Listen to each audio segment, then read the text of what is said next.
আল্লাহ সুবহানাহু ওয়া তাআলা উম্মতে মুহাম্মাদীকে সম্মান দিয়েছেন, শ্রেষ্ঠত্ব দান করেছেন। তার প্রমাণ আমল ছোট, ফজিলত বড়, পরিশ্রম অল্প, তার মজুরি বহু। বুঝতে পারছেন? আল্লাহ যদি আপনাকে কষ্ট দিতে চাইতেন, অন্যান্য তাদের সাথে যদি কম্পেয়ার করতে চাইতেন বা অনেক কিছু করতে চাইতেন, তাহলে আপনাকে শুধু একটা আমিনের কারণে অতীতের গুনাহ মাফ করতেন না। এটা ছোট কাজের জন্য এত ফজিলত দেওয়ার কি প্রয়োজন আছে? পায়ের সাথে পা মিলানোর কারণে দরজা সম্মান বৃদ্ধি করে জান্নাতে একটা ঘর তৈরি করবেন, এ কথা বলতেন না। মূলত তিনি চাচ্ছেন যে আপনি জান্নাতে ঢোকেন, এটা আল্লাহর নিজস্ব দাবি। আমি যদি আমার খাসিলতের কারণে জাহান্নামে যাই, এ দোষ আল্লাহর না, আমার দোষ। আমাকে সম্মানিত করার জন্য ছোট ছোট ছোট ছোট কাজে বিশাল বিশাল মর্তবা দিয়ে আল্লাহ সাজিয়ে রাখছেন। সুবহানাল্লাহ। আপনি বলতেছেন যে আমি তো কোরআনে হাফেজ না, আমার দ্বারা তো গোটা কোরআন মাজিদটা পড়া সম্ভব না।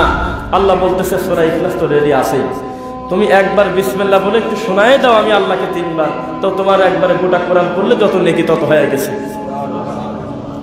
এর নাম আল্লাহ সুবহানাহু ওয়া তাআলা। শর্টকাটে জান্নাতে যেতে চাও, কোন বিশেষ আমলের কারণে? সব ফরজ বেসিক ঠিক রেখে ফরজ সালাতের পর আয়াতুল কুরসি পড়ো, জান্নাতে চলে গেছে। মাঝখানে শুধু মরা ঠেকে আছে।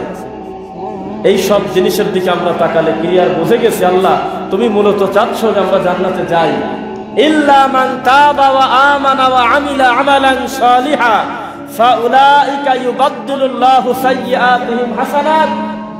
আল্লাহ সুবহানাহু ওয়া তাআলা বলতেছেন, কোন পাপী যদি একবার তার পাপের স্বীকৃতি আমি আল্লাহকে দিয়ে দেয়, এই ভুল আর দ্বিতীয়বার করব না, তার সকল গুনাহ যদি আমার কাছে সারেন্ডার করে বলে আল্লাহ এটার উপরে আমি মৃত্যু পর্যন্ত ইস্তেকামত থাকবো, আল্লাহ বলতেছে অতীতের সকল গুনাহ মাফ হয়ে গেছে, কথাটা মিথ্যা। সব গুনাহ আমি আল্লাহ নেকি দিয়ে বদলায় দেব। সমান সমান রাখতে পারতেন না? ভুল করছে, ক্ষমা চাইছে, ক্ষমা হয়ে গেছে। সকল সাইয়্যাত সমূহ হাসানাত দিয়ে পরিবর্তন করতে চাচ্ছেন কেন? মূলত তিনি চাচ্ছেন যে আমরা সকলেই জান্নাতে যাই। আমাদের আসল বাড়ি তো জান্নাত।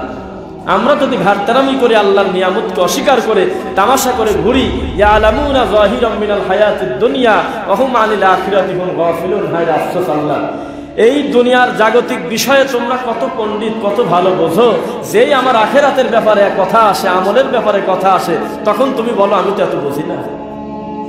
আমি কি এত বুঝি? বোঝার লোক কি ইতিপূর্বে অভাব ছিল? বড় বড় হুজুর যারা ওটার উপরেই আমি থাকি, এই একটা কমন একটা দাবি, এটা কথা না। দুনিয়ার কোন মানুষ তার বাপ গত হাটে আমদাদে মাছ কিনে ঠকছে, এই কথা চিন্তা করে তার বাড়িতে 3 ঘন্টা আলোচনা হয়েছে, খবরদার তদন্ত ছাড়া কোনদিন মাছ কিনো না। তোমার বাপের মতো আন্দাজে দেওয়া পটল কিনে আনো না।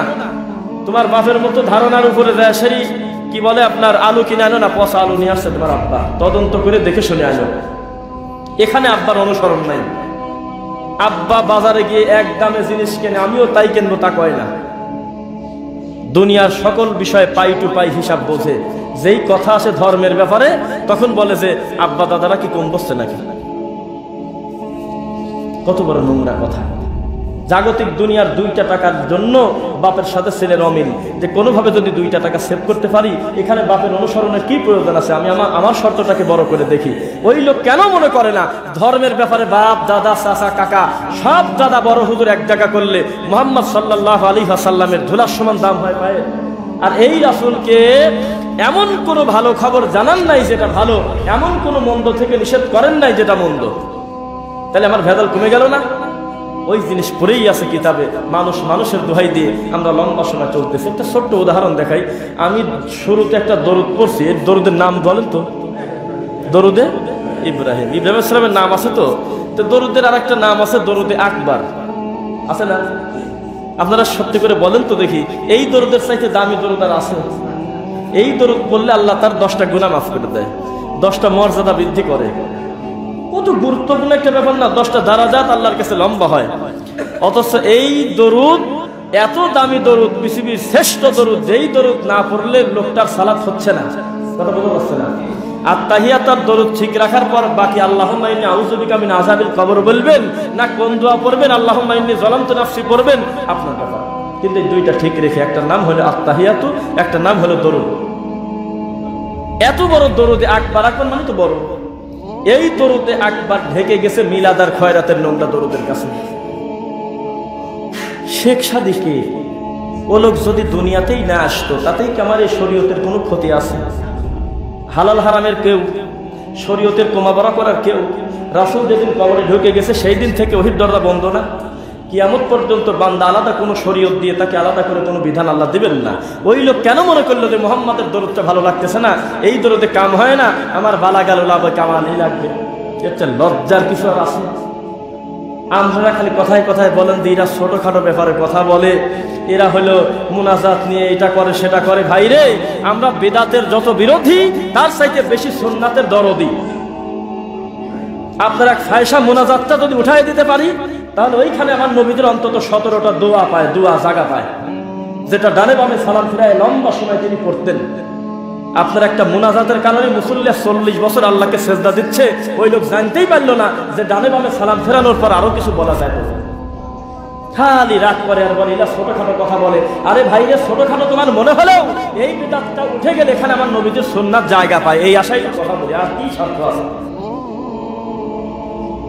মুনাজাত উঠে গেলে একটু কমে কমে গেল মনে হচ্ছে। যেই বলবলে বাবু যিকরি বাদা সালাহ, পেশাব পায়খানার দোয়া 1450 বছর আগে বলছে, ওইটা তুমি এখনো আমল করো। মোজা কোন পায়ে দিবা সেটা তুমি এখনো আমল করো। বাড়িতে ঢুকবা কি বলে সে আমল তুমি আজও করো। স্ত্রী সহবাসের মতো একটা গোপন দোয়া, সেটা পর্যন্ত রাসূল শিখাত দিলেন। মা বোনদের হায়েজ নেফাজ মাসিক, এটা একটা গোপন ব্যাপার না? এই ব্যাপারে আমাদের নবী খোলাসা করে কথা বলতে লজ্জা পায় নাই, যাতে আমার উম্মত বিপদে না পড়ে। সেই রাসূল জানতেন না যে ডানে বামে সালাম ফেরানোর পরে কি কি করা লাগে। পৃথিবীর সমস্ত সহিহ হাদিসের সকল বিশুদ্ধ গ্রন্থে একটা অধ্যায় আছে, বাব মানে অধ্যায়, জিকির মানে দোয়া সমূহ। জিকির বাদা সালাহ, বাদা মানে পরে। আপনারা হুজুররা একটু বলে যে 3 দিন পরে মাইয়াতের বাড়িতে বাদ জোহর দাওয়াত। বাদ জোহর মানে পরের জোহর, জোহরের পরে। কবলাল জোহর মানে জোহরের আগে। কথা বোঝা যাচ্ছে? তো বাবু যিকরি বাদা সালাহ, ডানে বামে সালাম ফেরানোর পরে একটা লম্বা দোয়ার অধ্যায় আমি মুহাম্মদ সাল্লাল্লাহু আলাইহি ওয়াসাল্লাম রেখে গেলাম। সুবহানাল্লাহ। তার একটা হলো আস্তাগফিরুল্লাহ 3 বার, আল্লাহুম্মা আনতাস সালাম, লা ইলাহা ইল্লাল্লাহ ওয়াহদাহু লা শারীকা লাহ, এরপরে আয়াতুল কুরসি, এরপরে কত দোয়া আল্লাহকে শোনানো যায়। সুবহানাল্লাহ 33 বার, আলহামদুলিল্লাহ 33 বার, আল্লাহু আকবার 34 বার, অথবা 33 বার বলে লা ইলাহা ইল্লাল্লাহ ওয়াহদাহু লা শারীকা লাহ পড়তে হবে। আল্লাহুম্মা ইন্নী আউযু বিকা মিন আযাবিল কবর, কত কিছু আছে বলা। আল্লাহুম্মা ইন্নী আলা যিকরিকা ওয়া শুকরিকা ওয়া হুসনি ইবাদাতিক, আল্লাহুম্মা লা মানিআ লিমা আতাইতা ওয়া লা মু'তিয়া লিমা মানাতা ওয়া লা ইয়ানফাউ যাল জাদ্দি মিনকাল জাদ। এই গুরুত্বপূর্ণ এত সুন্দর সুন্দর সিরিয়ালের দোয়া কুরবানি হয়ে গেছে যেদিন বেদাত জায়গা পাইছে। বেদাত কি ছোট জিনিস না বড় জিনিস?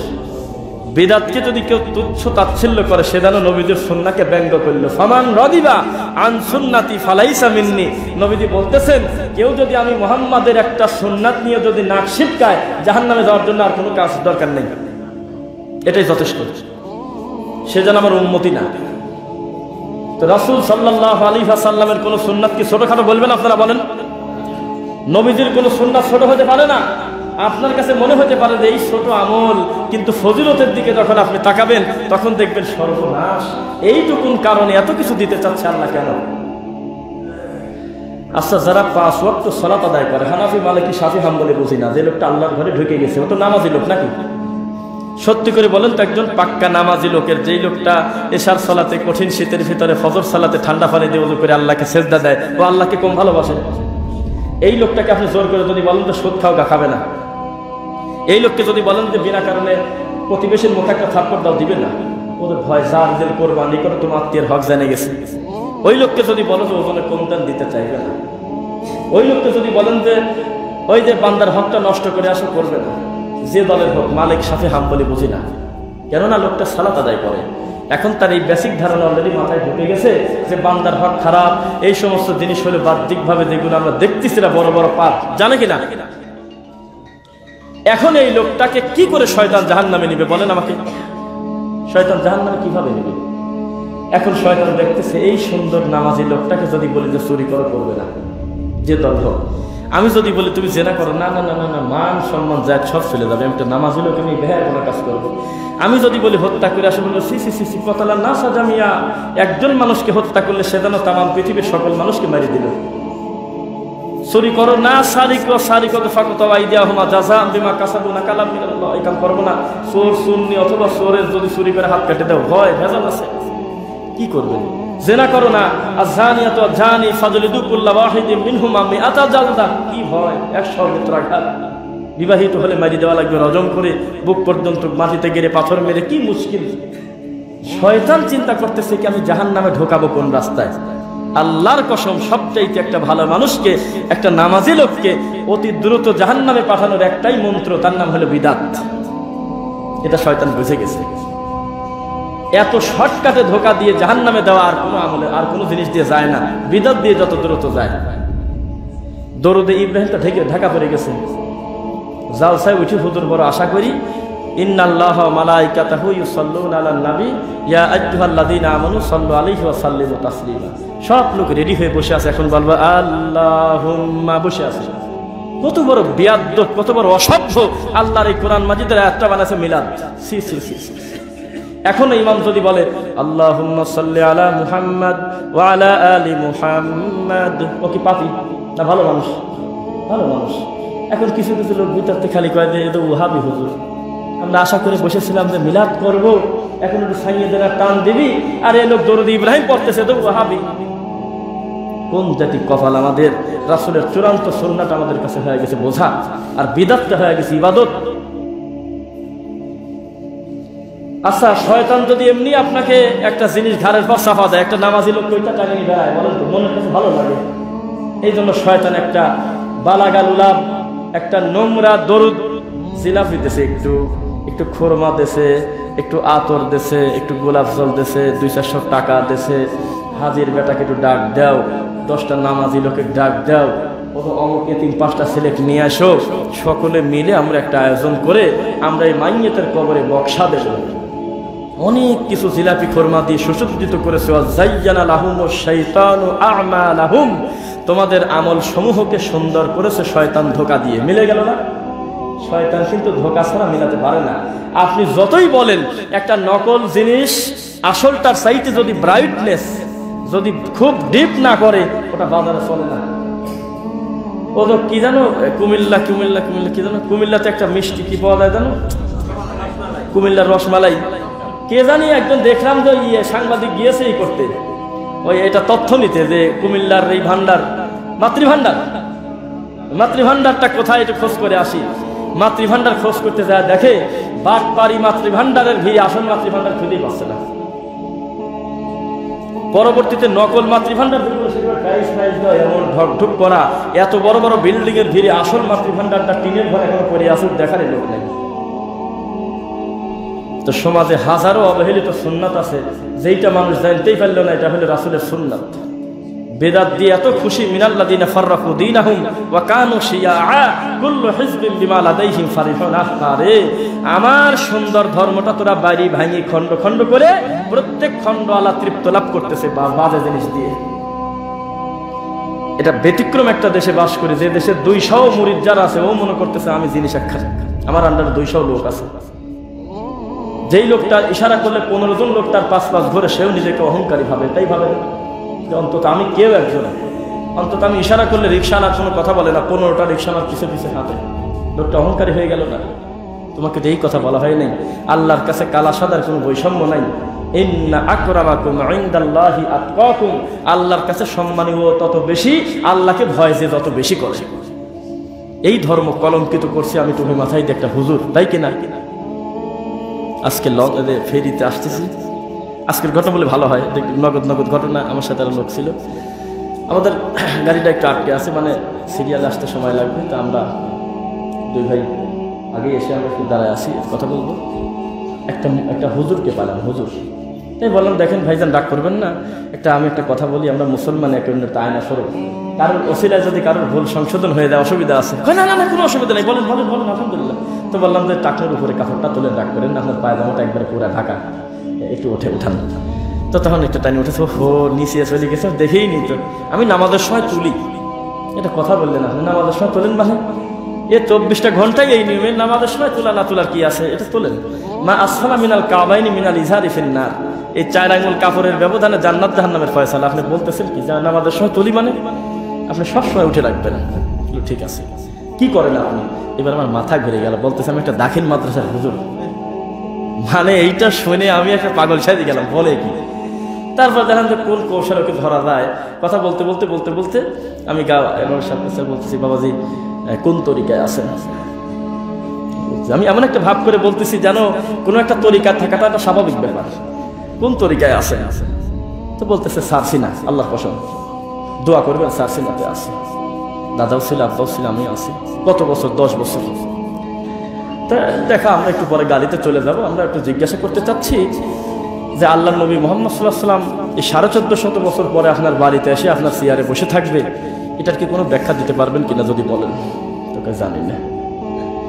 তো এই মিলাদে দাঁড়ায় নবীর জন্য কান্নাকাটি না করা পর্যন্ত নবীকে বড় করা যাবে না, এটার কি কোনো ব্যাখ্যা আছে আপনি মনে করেন? হুজুর তো বলে দেন না, তা জানি না।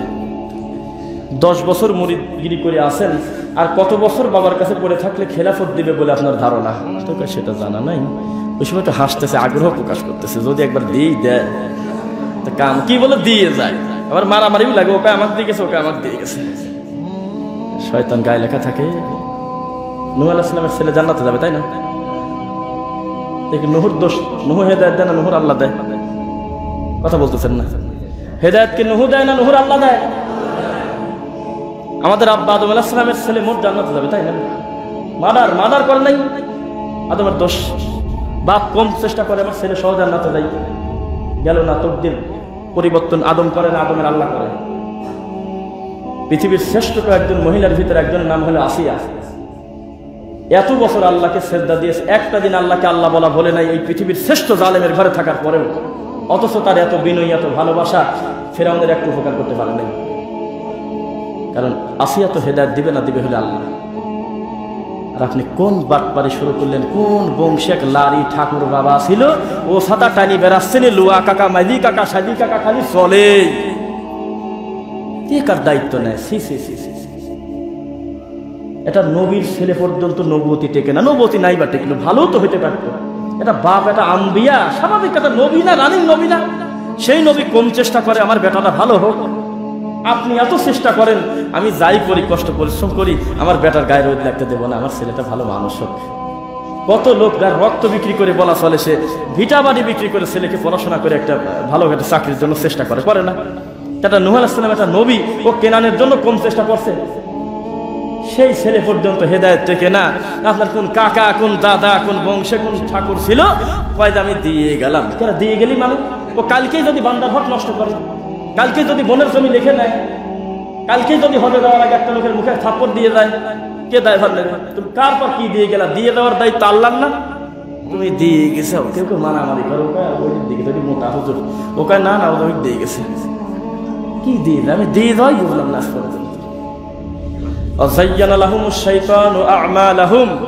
শয়তান সুসজ্জিত করে রাখে তাদেরকে বাজে আমল দিয়ে। কথা বলতে বলতে বলতে বলতে মানে এটা মেন্টাল হয়ে গেলাম যে কি বলে। শেষে আমি খুব দুঃখ লাগলো আমার। আমি মনে করি আজকে খুব বলবো কথাটা। আমার সাথে আমার একজন আছে আঙ্কেল, বলতেছে যে আমি একটা জিনিস বুঝলাম না, এত একটা শিক্ষিত লোক, একটা দাখিল মাদ্রাসায় মাস্টারি করে, একটা আলেম মানুষ, সে আপনি এত কথা বললেন, একটা বার মুখ দিয়ে কোনো যুক্তি দাঁড় করালো না, বললেও না যে আমি এই কারণে বাবার কাছে পড়ে আসি, একটা বার এই মুখ দিয়ে বললো না। ব্যাপারটা কি? ও তো নিজেই জানে না কেন পড়ে আসে। আঙ্কেল কারণটা কি? আঙ্কেল বিদ্যা না? এম না, বিদ্যা আছে। কি কারণে? বললাম যে সামনে বান্ডেল গম্বিও যদি একবার খেলাফতি দেয়, একবার যদি একটা এরিয়া বুঝে দেয়, তোর কাম আছে। মুরগির খাতটা যদি বুঝে দেয়, জিলাপির একটা খাত যদি বুঝে দেয়, তোর কাম আছে। এই আশায় বছরের পর বছর মানুষের কাছে পড়ে আছে। ওর সাথে 10 ভাগের 1 ভাগ যদি রাতের 3 ভাগের 2 ভাগ পার হওয়ার পর যদি সেজদা দিয়ে আল্লাহকে তার নিজের প্রয়োজনের কথা বলতো, বাটপারের কাছে পড়ে থাকা লাগতো না, বহু আগে আল্লাহর ওলি হয়ে যেত। কারণ একমাত্র রব, যার কাছে কোনো বৈষম্য নেই। কিসের রফিকুল, কিসের এই ভাই, কিসের মজনু, এটা আল্লাহর কাছে পার্থক্য নেই। আল্লাহর কাছে পার্থক্য কে তাকে তত বেশি আপন মনে করে। কথা বলবে না, শোনারা কেউ কথা বলবে না। যারা কথা বলবে গ্যাপে গ্যাপে নিয়ে নেবেন বাচ্চাদেরকে। কষ্ট হচ্ছে আপনাদের নাকি? তো কষ্ট হলেও তো কিছু করার নেই, কষ্ট দেওয়ার উদ্দেশ্য আমাদের না। আল্লাহ সুবহানাহু ওয়া তাআলা আমাদেরকে সম্মানিত করেছেন। প্রথমে বলছি কাম ছোট, কিন্তু বহু কিছু দিতে চাচ্ছে আল্লাহ। 1 ঘন্টাও হয় নাই কামলা দেওয়া, বলতেছে জান্নাতে তোমার জন্য ঘর রেডি। বিসমিল্লাহ বলে একটু ওযু করবো, ওযু করে তো মসজিদে যাচ্ছেই, যাওয়ার সময় লজ্জাস্থান বরাবর একটু পানি ছিটা নিয়ে আশহাদু আল্লা ইলাহা ইল্লাল্লাহ ওয়াহদাহু লা শারীকা লাহু ওয়া আশহাদু আন্না মুহাম্মাদুর রাসূলুল্লাহ আল্লাহুম্মা জাআলনি মিনাত তাওয়াবিন ওয়া জাআলনি মিনাল মুতাতাহহিরিন। জান্নাতের 8টা দরজা খুলে গেছে। কিসের সাথে কি দেখেন, এই ছোট্ট একটা কথা মুখ দিয়ে আল্লাহকে শোনায় দিলাম, আল্লাহ বলতেছে জান্নাতের 8টা দরজা খুলে গেছে। আমল খুঁজে পাচ্ছেন না, বাবার কাছে পড়ে আছেন, আমল বোঝেন না। আপনাকে যদি বলি যে লাস্ট 1 মান্থ, 1 মাসের ভিতরে কি আপনার মনে পড়ে কখনো চোখের পানি ঝরায় আপনার আল্লাহকে 10টা মিনিটের জন্য নিজের গুনাহের কথা বলেছেন? আপনি মনে পড়বে না। আপনাকে যদি বলি যে লাস্ট কবে সাদাকা করেছেন, দান করেছেন, আপনি আর আপনার আল্লাহ যাকে দিচ্ছেন সে ছাড়া কেউ জানে না, আপনার খেয়ালই নেই। খালি আশেপাশে তাকাচ্ছেন, আমার এই 20টা টাকা দান করাটা কেউ দেখে না, কেউ কি আদৌ টাকা দেখলো কিনা? আমলের কি অভাব আছে? এতিমের মাথায় কবে হাত দিয়েছেন বলেন? অসুস্থ ব্যক্তিকে কবে দেখতে গিয়েছেন, মাথায় হাত দিয়ে কবে বলেছেন যে আযহিবিল বাস ওয়াশফিআনতা শাফি লা শিফা ইল্লা শিফা? কবে বলেছেন মুখ দিয়ে? বলেন। তা আমল যেই জিনিসের নেকি নির্ধারিত করা আছে, ফজিলত আপনি নিশ্চিত পাবেন, ওগুলো তো করেই আছে। সারা পৃথিবীর সকল হুজুর একযোগে স্বীকার করে বালাগাল উলাবি আমার না, এগুলো শেখ সাদি বানায়, শেখ সাদির কবিতা। তো অর্থ ভালো মন্দ বহু পরের কথা, যেই জিনিস আমার রাসূলের না ওইটা তুমি ভালো কেন মনে করলে, এটা আমার দুঃখ। 6236টা কোরআনের আয়াত, হাজার হাজার রাসূলের সহিহ হাদিস থাকতে তুমি অন্য জিনিস টান দিয়ে ভালো মনে করলে কেন? এটাই তোমার অপরাধ। যেই ভালো নবী বোঝেন ওটা ভালো না, যেই খারাপের সন্তান রাসূল জানেন ওটা খারাপ না। কেননা তার সকল মুনকারের তথ্য আল্লাহ দিয়েছেন, সকল তা'মুরুনা বিল মা'রুফের খবর আল্লাহ দিয়েছেন। খারাপ লাগছে মনে হয়? রাসূল সাল্লাল্লাহু আলাইহি ওয়াসাল্লামকে আল্লাহ এমন কোনো কথা জানান নাই যেই কাজের ভিতরে বিন্দু মাত্র নেকি ছিল, অথচ আমার নবীর কাছে গোপন করে দিয়েছে আল্লাহ। আল্লাহর কসম, সেই নবী যে জানতেন না যে নামাজ শুরু করার আগে নাওয়াইতু বলতে হয়, এটা জানতেন না। আল্লাহর কসম, আল্লাহর নবী জানতেন না যে জায়নামাজের দ্বারা জায়নামাজ পাক করার জন্য আবার ইন্নী ওয়াজহাতু টানি বের করা লাগে কোরআন থেকে, জানতেন না। যদিও কোরআন মাজিদের আয়াত ইব্রাহিম আলাইহিস সালাম পড়ছিল কি কামে, আর আমি টানি বাই করে নিয়ে আসলাম জায়নামাজ পাক করার জন্য। আস্তাগফিরুল্লাহ। বলা হলো যে পৃথিবীর শ্রেষ্ঠ ইবাদত হলো আল্লাহর হকে সালাত। এই সালাতের প্রথম বাক্য হলো আল্লাহু আকবার, এই সালাতের শেষ হয় হলো আসসালামু আলাইকুম ওয়া রাহমাতুল্লাহ। শেষ। এখন যা আছে সব দোয়া জিকির। আমি আগে পাশে কি লাগালাম, গ্যাটিস লাগালাম, ওয়াশার লাগালাম, কামটা করলাম কি? আমি কিভাবে আল্লাহর দয়া পাবো? আমি সূরা মুলকে সেই মুলক পড়ে খালি কয় যে মুলকে তো ফজিলত, কঠিন ফজিলত, কিন্তু অন্যান্য সূরার ফজিলতে জাল টাল ভরা, কিন্তু সূরা মুলক কিন্তু খুব গুরুত্বপূর্ণ ফজিলত আছে না? সূরা মুলক খালি পড়ে আল্লাযী খালাকাল মাউতা ওয়াল হায়াতা লিয়াবলুয়াকুম আইয়ুকুম আহসানু আমালা, আছে না?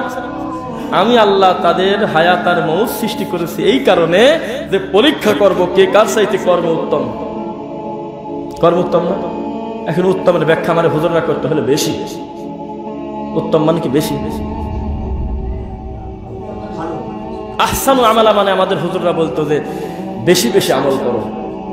এই জন্য আমরা অন্যদিন আর যাই করতাম, সবে বরাতে মারামারি লাগাতাম, ও যদি 80 রাকাত করে আমি 120 রাকাত করবো। রাকাত সংখ্যা আমরা খালি মারি চলে গেছি, মনে করছি রাকাত যার যত বেশি ব্যক্তি তত ভালো সে। আজও পর্যন্ত গ্রামে 5টা হাজি থাকলে সবচেয়ে ভালো হাজি বলে বিচার করে মানুষ যেই হাজি মাগরিবের পর 12 রাকাত আওয়াবিন সুন্নাত পড়ে, বলে দিনই সাক্ষাৎ। মসজিদ থেকে সহজে বাড়ায় না, খালি কাঁদে আর জিকির করে আর 12 রাকাত নামাজ পড়ে। তোমার এই কাম করতে বলা হয়নি, তুমি ঢং করতে গেলে কেন? তোমার ইবাদতের জন্য বহু কিছু করে আছে, তুমি একটা অন্য জিনিস ধরিয়ে নিয়ে আসি, তুমি বসে খালি কাঁদবার বললে যে জিনিস একখান, ওটা বলতে হয়নি। তোমার শ্রেষ্ঠত্ব মর্যাদা বাড়ানোর জন্য ছোট আমলে বহু ফজিলত আল্লাহ দিয়ে রাখছে, তুমি এত পরিশ্রম করতে চাচ্ছ কেন? লজ্জা রাখি মাথা মানে হেট হয়ে যায়। বলতেছে বিপদে পড়লে মাশাআল্লাহর দোয়া পড়ো। মাশাআল্লাহর দোয়া কি বলেন তো? লা ইলাহা ইল্লা আনতা সুবহানাকা ইন্নী কুনতু মিনাজ জালিমিন। মাশাআল্লাহর দোয়া না? মাশাআল্লাহকে ইউনূস আলাইহিস সালাতু ওয়াস সালাম আল্লাহ বলল যে তুমি বিপদে পড়লে এই দোয়াটা পড়ো। তা আমার হুজুরের হইল না, হুজুর করলে 2-1 বার করলে কি আল্লাহ শোনে? আমি 1.25 লাখ পড়বো। তখন আল্লাহ করলে যে তোর খাটি মর, তোর নেকিটা কিন্তু খাটি মর।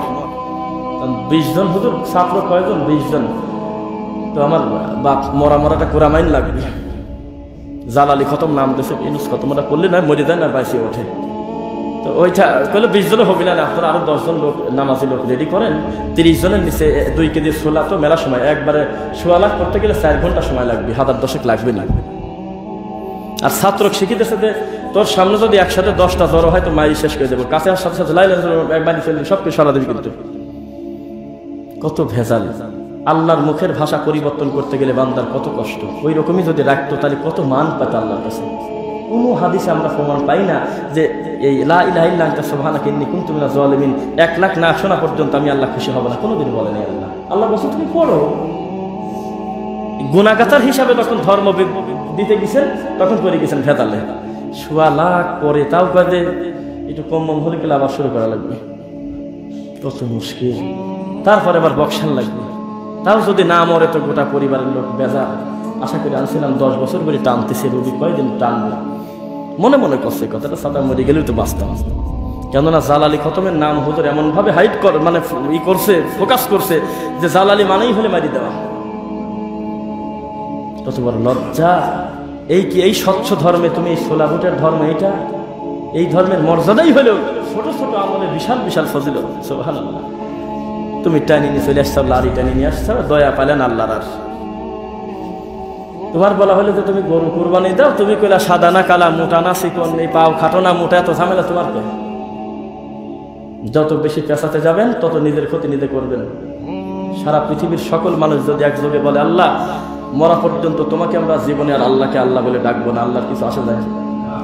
আল্লাহতে কোনো কমা বাড়া হয়? আপনি বলবেন তারপরে আল্লাহ বড় হবে না আল্লাহু আকবার হয়েই আছে? এটা বোঝেন না কি জন্য? যাই করতেছে আমরা আমাদের মঙ্গলের জন্য, আল্লাহর খুশির জন্য করতেছি না। লা ইয়ানালাল্লাহু লুহুমুহা ওয়ালা দিমাউহা ওয়ালাকিন ইয়ানালুহুত তাকওয়া মিনকুম। তুমি লাখ টাকা দিয়ে কুরবানি করলে গরুর কথা ঠিক, তুমি নিজেও তো জানো আমি আয়াতুল কুরসিতে তো প্রকাশ করেই দিছি লা তাখুযুহু সিনাতুন ওয়ালা নাওম, আমি আল্লাহ খাওয়াও নাই ঘুমও নাই। তুমি কেন মনে করতে গেলে যে এটা আমার দৃশ্য? ওমা তুকাদ্দিমু লিআনফুসিকুম মিন খায়র, যা কিছু দুনিয়াতে আমার কাছে পাঠাচ্ছ সব তুমি তোমার নিজের জন্যই পাঠাচ্ছ। সুবহানাল্লাহ! পার্থক্য হলো মান জাআ বিল হাসানাতি ফালাহু আশরু আমসালিহা। আমার রাস্তায় 1 দিলেই 1-এ 10, 1-এ কত? আবার বলতেছে মাসালুল লাযিনা ইউনফিকুনা আমওয়ালাহুম ফি সাবিলিল্লাহ কামাসালি হাববাতিন আমবাতাত সাবআ সানাবিলা ফি কুল্লি সুমবুলাতিন মিআতু হাব্বা। একটা চারা আজকে বুনলে 7 থেকে 700 দানা পর্যন্ত হয়, ওই ধানে হয় না? তুমি যখন আমি আল্লাহকে খুশি করার জন্য 1 টাকা সাদাকা করলে আমি 1-এ 10 তো সর্বনিম্ন 700 পর্যন্ত লম্বা করে দেবো আমি। আবার কথা ঘুরে অন্য জায়গা বলতেছে ও তারযুকু মান তাশাউ বিগাইরি হিসাব। আমি আল্লাহই যদি কারোর পর সন্তুষ্ট হই তো গুনাহগাতা কিসের? বেহিসাবে আমি তাকে জান্নাতে দিয়ে দেব। আপনি পড়ে আছেন মানুষের কাছে, লজ্জা কোথায় রাখি আপনি? আচ্ছা আল্লাহ একক সত্তা না? আল্লাহুস সামাদ, তিনি অমুখাপেক্ষী না? অমুখাপেক্ষী যিনি, যার এত মান, লাইসা কামিসলিহি শাই, অনেকেই তো জানে মানে আল্লাহর সাথে তুলনীয় কিন্তু কোনো জিনিস নাই। কিন্তু আপনি কোনোদিন আল্লাহর সাথে সাদৃশ্য তাসবিহ করতে যাবেন না, কিন্তু এটা হারাম। আল্লাহ আল্লাহর মতো, তার হাত আছে, তার হাত তার হাতের মতো, আমরা তুলনা কেউ দিতে পারবো না তার মতো সে। এই আল্লাহ সুবহানাহু ওয়া তাআলা, আরে তার বৈশিষ্ট্যই হলো এই জায়গা। মানুষকে খুশি করতে 40 বছর লাগে, 40 বছর ধরে পড়েই আছে মানুষের কাছে, তাও খলিফার অনুমতি দেয় না, তাও কয় না যা তাবিজ বেশি খাগা, কয় না। আর আল্লাহর কাছে কোনো ছোট বড় সাদা কালার বৈষম্য নাই। আল্লাহর শ্রেষ্ঠত্বই হলো এই জায়গা। একজন জঘন্য পাপী থেকে পাপীও যদি বলে আল্লাহ আমি পাপের স্বীকৃতি দিলাম, আমার অন্যায় হয়ে গেছে, ক্ষমা করে দাও, আল্লাহ বলতেছে ক্ষমা করে দিলাম। ফাজলামো করার কি দরকার আছে? এগুলো ধোঁকা, এগুলো শয়তান। জিজ্ঞাসা করতেছে যে হুজুর মানুষ দাখিল মাদ্রাসায় পরে এরকম পড়ে আছে, কারণ খিলাফতি নেওয়ার জন্য পড়ে আছে। আর নয় মাজারে যেদিন সে ইয়ে হবিনি কি ওরস টরস হবিনি, ওর যদি ছাগলের ঘরের দায়িত্ব দেয় তো কাম আছে। ওই 6টা ছাগল সরাতে পারলে পরে পুরা বছরের খোরাক উঠে গেছে। কি স্বার্থ আছে বলেন আমাকে? কি স্বার্থ আছে? আপনি বাংলাদেশে যত রানিং বাবা আছে, পীর আছে, প্রত্যেকটা পীরকে 1 কোটি টাকা দেবেন আর বলবেন 1 কোটি টাকা দেবো, খালি মুখ দিয়ে একবার বলেন শাহজালালের চাইতে আপনি বড় পীর, ও মানবে না। কার সাথে কাটতে না? শাহজালাল হলো বড়, কথা বলে না, সেগুলো বিশাল। অথচ সেই লোকের কবরে আমি 200 কোটি টাকা দেখে আসলাম। ওয়াল, কবরের যে ওয়াল, কবরের ওয়াল ডইলি পানি, ডইলি মুছি, মুখ টুক ডইলি কান পেশাব এই করতেছে। প্রতিবন্ধী ছেলে কিভাবে গড়াগড়ি করাচ্ছে, বাবা রক্ষা করো বাবা, হিন্দুরা দেবা বলে করতেছে। কোন মোটা পীরের কাছে আপনি বসে আছেন? এই জন্য আমরা বলি ছোট পীর, মেজো পীর, সেজো পীর, হাক্কানি, ভণ্ড, এইসব কোনো কথা নেই। আপনি মানুষের কাছে পড়ে আছেন কেন? আপনার পীরেরও যদি কোনো কিছু প্রয়োজন হয় সেও তো আল্লাহর কাছেই বলে। দুঃখ তো এক জায়গায়। ইমাম আবু হানিফা রাহিমাহুল্লাহ একটা কথা বলতেন, গায়ে পছন্দ দাঁড়াই গেল। এত বড় দামি মানুষ, আল্লাহকে কত পরিমাণ ভয় করলে ভালোবাসলে এই কথা বলা যায়। তিনি বলতেছে, ততক্ষণ পর্যন্ত আমার কথা মানা হারাম, যতক্ষণ পর্যন্ত প্রমাণ না হবে আমি ইমাম আবু হানিফা কথাটা পালাম কোন জায়গা থেকে। কত বড় দামি কথা, ওজন আনা কথা। এত বড় দামি লোক কোনোদিন বলে নাই যে তাই নিয়ে আমাকে অন্ধভাবে মানিয়ে চলে যাও। আর আপনি কে? আপনি কে? আপনি কোথাকার কোন জোকার? কে আপনি? কেউ যদি বলে যে শাহজালাল কি বলেই গেছে, না আমরা কেউ বলছি কারক যে তোমরা সেজদা দাও, আমরা কি কারক বলছি কবরের ওয়াল টাইনি মুছি মুখ ডলো? আমি কথা হওয়া বলিস, আমি তাই বলবো। নাই যদি বলে থাকো, ওই রকম পরিবেশ করে দিচ্ছ কেন? তুমি খাটি নিয়ে দাঁড়াতে পারো নাই? কবরটা দেখে ওই দিক যা, ওই পশ্চিম দিক টাকা যা দরকার আল্লাহকে বলে। কেউ বলতেছে না। বসে আছে ঠাকুর, বসে আছে ঠাকুরের কাছে 4 নাম 5 নাম 6 নাম দিচ্ছে। বাবা একটু একটু বলে দেন বাবা। কবরে যে গোলাপ জল সিট এসছে সেই ওদের দৃষ্টিতে শাহজালাল যদি কবর একটু বাঁচিয়ে জানটা একটু থাকতো, তো যেভাবে গোলাপ জল ডালতেছে ঠান্ডা লেগে মরে যাবে। একটা নতুন হিন্দু যদি কালেমা পড়ার জন্য শাহজালালের মাজারে ঢোকে, খানদাহানের মাজারে ঢোকে, যে যেহেতু একটা ভালো মানুষ হয়ে আছে, দেখি কি করে তারা। এই দৃশ্যটা যদি আমার পছন্দ হয় তাহলে আমি কালেমা পড়ে মুসলমান হব। ও ভিতরে যা দেখতেছে আমরা কি করে গোলাপ দিই, আগরবাতি জ্বালাই, মাসের বেশি জ্বালাচ্ছে ওরা। ও তো পাশে চলে আসবে কবিতা, আমার এইটাই 3 মাস পর পর নারকেল ফাটাবো কালের সামনে, দুর্গার সামনে, এটাই ভালো। এটা কি ভেজাল দেওয়া তো দেয়। খবর টাইনি বলা পড়ছে দেখি গোলাপ জল কত, আর এত জিলাপি, এত কি, এই তো একই হলো দুর্গার দরগা। খারাপ লাগছে মনে আপনাদের? লাগার কথা তো খারাপ। এইটা হলো পরিস্থিতি। একটা ডক্টর, একজন ডাক্তার মানুষ, একজন MBBS ডাক্তার, একজন সার্জিক্যাল ডাক্তার, একজন গুরুত্বপূর্ণ ব্যক্তি, একটু মাস ইন্টেলিজেন্ট যারা গবেষক, যারা খুব ভালো গবেষক আছে, এই সমস্ত গবেষক যদি কোনো মাজারে ঢোকে সি বলে চলে যাবে আর বলবি ধর্ম যদি এরকমই হয়ে থাকে, এরকম ইসলাম তালাক দিলাম আমি। কারণ ইসলামের সৌন্দর্য এখন তাকে দেখলো না, ঢোকছে হলে বাটপারের কাছে। যেই কোরআন মাজিদ খুলে বসবেনি তখন বলবেনি ওরে সর্বনাশ, এর চাইতে মানবতার আর যৌক্তিক ধর্ম আল্লাহর মাটির উপরেই নেই। অথচ কোরআন কে পড়ে? পরোক্ষভাবে কোরআন আর হাদিস যতদিন পর্যন্ত আপনি না পড়বেন ততদিন পর্যন্ত প্রতারণা করে দেবে আপনাকে। এটাই হলো কথা। আপনি ফাউন্ডেশন, আপনার ঘরের উপরে পা দিয়ে বাবা খালি উপরে তালা তুলেই নিয়ে চলে যাচ্ছে, আপনার নিচেই পড়ে আছে, সুদের মতো কাম হচ্ছে। এতদিন পড়ে আছেন মানুষের কাছে, আমি কি করে বোঝাই আছে? আপনারা বলেন না বানি ইসরায়েলে ওয়ান্স আপন এ টাইম মেনি ইয়ার্স এগো, কত আগের কথা। বানি ইসরায়েলের একটা ঘটনা, 100টা হত্যা করে ক্ষমা পায় নাই মানুষ। এ কথা বলতেছেন না? 100টা মানুষ হত্যা করে ক্ষমা পায় নাই। কোন একটা শব্দ করবেন, আমার দিকে তাকান। মান কতালা নাফসান বিগাইরি নাফসিন আও ফাসাদিন ফিল আরদি ফাকান্নামা কতালা নাসা জামিআ। একজন নিরপরাধ মানুষকে, নট অনলি ফিক্সড মুসলিম হতে পারে, হিন্দু হতে পারে, বৌদ্ধ হতে পারে, ইহুদি হতে পারে, খ্রিস্টান হতে পারে, মানুষ যে তাকে যদি কোনো মানুষ হত্যা করে, কোনো মৌলানাও যদি কোনো একটা মুসি মেথড ডোমকেও হত্যা করে বিনা অপরাধে, সে যেন তামাম পৃথিবীর সকল মানুষকে হত্যা করে দিল। কম পাপ তাই মনে করছেন? এই পাপ লোকটা 100টা মানুষকে হত্যা করছে, তারপরেও ক্ষমা পেল কেন বলেন? চুপ করে থাকলাম একটা মাত্র কারণে। কেন? ও মরার আগে অলরেডি এই সিদ্ধান্তটা নিছিল যে আমার পাপ যদি কেউ ক্ষমা করতে পারে সে হলো সপ্তম আসমানের উপরে, মাঝখানে ঠাকুর ধরে নাই তাই ক্ষমা পেল, আর কোনো কারণ নেই। আপনি অন্য কারণ থাকলে বলেন যে বাবা তেল মারি টানি 10 বছর খুশি করছিল এই জন্য ক্ষমা পাইছে। হত্যা করেই গেছে এই কাজ, বিবেক ঘুমাতে দিচ্ছে না, এত বড় পাপী আমি কি করি? তো বলছিল কোনো ভেজালে না, সব কথা আল্লাহকে বলবো, আল্লাহ করে দিলাম ক্ষমা করি। তো ভেজাল মানুষের খুশি করা যায় নাকি? মুশকিল। আমি বলি কথা খুব কমন হয়ে যাচ্ছে মনে হয়, যারা নতুন আছে তাদের কাছে আনকমনই মনে হবে। আপনাদের গ্রামে বহু লোকের জমি জমা অনেক বেশি নাই, 3 বিঘা 5 বিঘা 10 বিঘা 20 বিঘা আবাদে জমি আছে, কত মিল ফ্যাক্টরিতে কাজ করান। একজন মালিকের আন্ডারে এদেশে বহু অফিস আছে, বহু গার্মেন্টস আছে, বহু সোয়েটার কোম্পানি আছে, বহু গুরুত্বপূর্ণ প্ল্যাটফর্ম আছে, হাজারো কর্মচারী খাটতেছে, কাজ করতেছে। কোনো অসুবিধা আছে? মাস শেষে বেতন একজন দেয় না 17 জন দেয়? একজন দেয়, মুশকিল কম। আর যদি 40 জন মালিকের আন্ডারে যদি একজন কর্মচারী থাকে তো ফাঁসি মরা লাগবে। 40 জনের মধ্যে 10টা রোগী, পেটে ব্যথা আর হলে ক্যান্সারের ওষুধ দিয়ে দিবি, ভুল করি গুলা ফেলবি না। একজন ঠান্ডা পানি চাই, তোর গরম পানি দিয়ে দিবি, আর একজন গরম পানি চাই, ওই দিবি টিউবওয়েলের পানি। কিসের সাথে কি? 40 জন মালিককে খুশি রাখা যায় না। আপনি যে বাবার কাছে পড়ে আছেন, 5 বছর পর যে আপনার মাথায় এই পোকা ঢুকবে না কে জানে, যে আমার বাবার সাইডে আর মোটা বাবা ফটোয়া খালি বাড়াইছে হলে যায় আগে। তার 10 বছর পরে আবার এই চিন্তা মাথায় আসবে না কে বলছে, শুনলাম অমুক জেলায় নাকি আরেকটা বাবা বাড়াইছে। খুব জিনিস একটা মানুষকে খুশি করা পৃথিবীর সবচেয়ে কঠিন কাজ, আল্লাহকে খুশি করা সবচেয়ে সহজ কাজ। সময় পেলে শেষের দিকে সময় বেশি নেব না, যদিও কোনোদিন যদি ওই বক্তার মতো কথা হয়ে যায়, তো যদিও আমার ওই উদ্দেশ্য না। আপনারা আমাকে এত দূরে না বললেই ভালো, একটু হয় তবু বলতেছি। আমার একটা সিরিজ বক্তব্য আসবে, কোথায় আমি তা জানি না। মানুষকে মুরিদ করার জন্য, আক্কেল দাঁত ফেলা দেওয়ার জন্য, বিবেকের দাঁত নষ্ট করে দেওয়ার জন্য যেই দলিল তারা পেশ করে থাকে, কোরআন মাজিদের যেই আয়াতের বিকৃতি করে থাকে, প্রত্যেকটা আয়াতের সিরিজ আমি রেডি করছি, বলেন আলহামদুলিল্লাহ।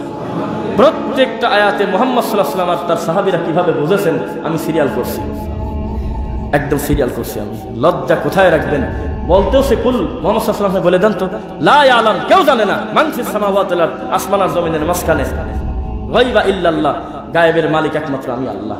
কোন লজ্জা আপনার মৌলবী হুজুর, কোন লজ্জা আপনার বাবা বলে যে মুহাম্মদ গায়েবের মালিক? এইভাবে কি নবীকে মান দেয় কেউ? যেইভাবে আমাদের দেশের মাযহাবের দোহাই দিয়ে হানাফি ভাইয়েরা আবু হানিফাকে বড় করতে 40 বছর গমই পারবে দিচ্ছে না, কয়েক 40 বছর ইশারা যদি ফজর পড়ছে। এই সম্মানী মানুষটাকে কি এইভাবে বেদ দিতে পারে? দরকার ছিল কি? এমনি তো লোকটা ভালো মানুষ, তোমার এসব বাদে কথা বলার দরকারটা কি? তার বহু এলমি খেদমত আছে, বহু মাসালাগত বহু খেদমত, উম্মতের জন্য বহু খেদমত লোকটা করে থেকে গেছে। তুমি বললা যে এই বাম পারফার দ্বারা ডান পা উঁচি করে 15 পারা পড়ছে ইমাম আবু হানিফা, ডান পা উঁচি করে বাম পারফার দ্বারা পড়ছে 15 পারা। এইভাবে মানুষের মান দেয়, দামি মানুষ কিভাবে বেদ দিতে করে? লা তুদরিকুল আবসার ওয়া ইউদরিকুল আবসার, আমি দৃষ্টি চক্ষুর আড়ালে, আমি আল্লাহকে দেখা যায় না। এই হুজুরই বলতেছে যে মেরাজে গেছিল তো ধনুক বাঁকা করলে যত কাছাকাছি আসে ওইরকম সরাসরি দেখে নাই। হুজুরই কয় মাঝে মধ্যে খুতবা দেয়, কথা তার ছেঁচা খাবেনি। আবার এই হুজুরই কয় যে ওই মুসা আলাইহিস সালাম আল্লাহকে দেখতে চাইছিল, বারবার জোরাজোরি করছে, আল্লাহ করে দেখা দাবি না, তাও ছাড়েই না। শেষ পর্যন্ত করে তোর পাহাড়ে আসো, 70,000 রহমতের পর্দার ভিতর থেকে এক পর্দার সামান্য একটু সরা আছে, নূরের তাজাল্লি সহ্য করতে না পারে তোর পাহাড় পুরি শর্মা হয়ে গেছে। কথা কয় না তো দেখতেছি, এই হুজুররা কয় না এই কথা। ওই হুজুরের লজ্জা নাই, বেহায়া কত বড় অসভ্য নোংরা হলে সেই হুজুর আবার বলে ইমাম আবু হানিফা আল্লাহকে 100 বার দেখছে। কিসের সাথে? লজ্জার জ্ঞানও তো লাগে। এইভাবে মানুষকে বেইজ্জত করে। দামি দামি মানুষকে, যারা আমাদেরকে বাঁচানোর জন্য আল্লাহ তাদেরকে কবুল করেছিলেন, এই সম্মানী মানুষদেরকে আমরা বেশি ভালোবাসতে গিয়ে আল্লাহ বানা ছাড়ছি। কোন খ্রিস্টানের কাছে গিয়ে আপনি প্রমাণ করেন তো দেখি সে ঈসা নবীকে ভালোবাসে না। ঈসা নবীর ব্যাপারে একটা কটু মন্তব্য করলে আপনার গলা ফেলা দিবে যে কোনো খ্রিস্টান। তার কাছে ঈসা এত সম্মানের, কথা বলেন না কেন? এত সম্মানের, কিন্তু সমস্যা হলে এক জায়গা সম্মান বেশি দিতে যায়, বললে আমার ঈসা এত ভালো, আমার ঈসা এতই ভালো, ঈসা হলে আল্লাহর ছেলে, এত বেশি ভালোবাসি ফেলছে। মরিয়মকে বলে মরিয়ম হলে আল্লাহর বউ, ভালোবাসে না সেই জন্য না, বেশি ভালোবাসতে গেছে, সীমা ছাড়া চলে গেছে। অথচ ওই সীমা বাউন্ডারির বাইরে গিয়ে দয়া খুঁজলে পাবেন না আপনি। মুহাম্মদ সাল্লাল্লাহু আলাইহি ওয়াসাল্লামকে আল্লাহ মাটির তৈরি করে মাটির মানুষের শ্রেষ্ঠত্ব দান করবেন, এটাই হলো তার মর্যাদা। তুমি টানি নূর বানা ছেড়ে দিচ্ছ কিসের সাথে? আরে বাবা ঘরে আর ওয়াজও নাই, আমরা 1 ঘন্টা ওয়াজ করতে গেলে টেনশনে পড়ে যাই। 20-30টা আয়াত কোয়া লাগবি, 4-5টা হাদিস বলা লাগবি, কত মুশকিল আছে। বাবার কোনো ভেজাল নাই, বর্ডার পার হয়ে আসি বাবা বলতেছে আমার নূর নবী, বাবারা নবীর গোলাম বাবারা গায়েব জানে, এই সেইকে ফায়সা কুচু একটা গল্প টল্প নিয়ে ওই তাইটা নিয়ে নিবে রাস্তা 40 বছর। একটু আগে শুনলাম যে বাবা বলে কবরের কাছে হাঁটে গেলে বলে 40 দিন বলে কবর আলাপ মাপ থাকে। তাহলে বাবা কবরের সাথে বাঁধিত হয় নাকি কামে? হাঁচি গেলে যদি 40 দিন কবর আলাপ মাপ থাকে, সকাল থেকে সন্ধ্যা পর্যন্ত গাছের সাথে বাঁধিত হয়, গোরস্থানের গাছের সাথে। আর না একটা নিয়ে এসে বাড়ি করে দেন, বিল্ডিং করে দেন, খালি গ্রামের সকল লোক 5 টাকা করে দিলি ফেরে তো কার টাকা কে খায়? সারা বছর থাকুক মাইনে তার কবর যাতে ফেরেস্তা ঢুকতে না পারে। তো বাবা মোটা বাবা আছে যেহেতু, এই বাবা খালি দোয়া কালাম করুক, কবরে কোনো আযাব নাই।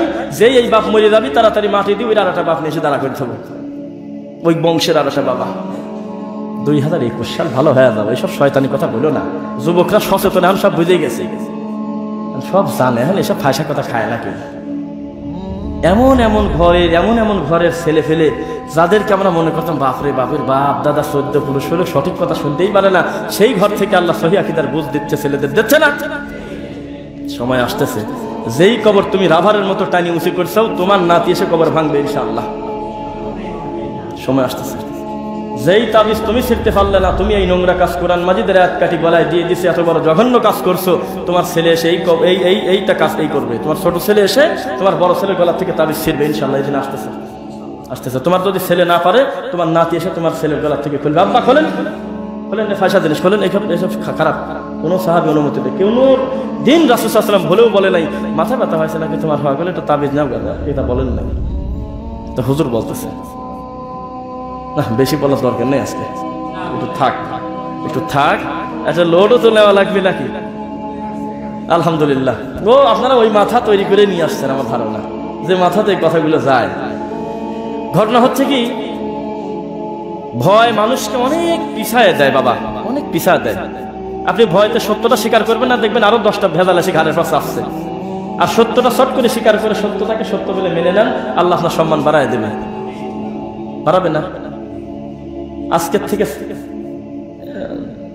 ম্যাক্সিমাম 1 বছর আগে আমাকে কেউ নাম শুনছেন, আমি নামে কোনো লোক আছে দুনিয়ায় জানতেন?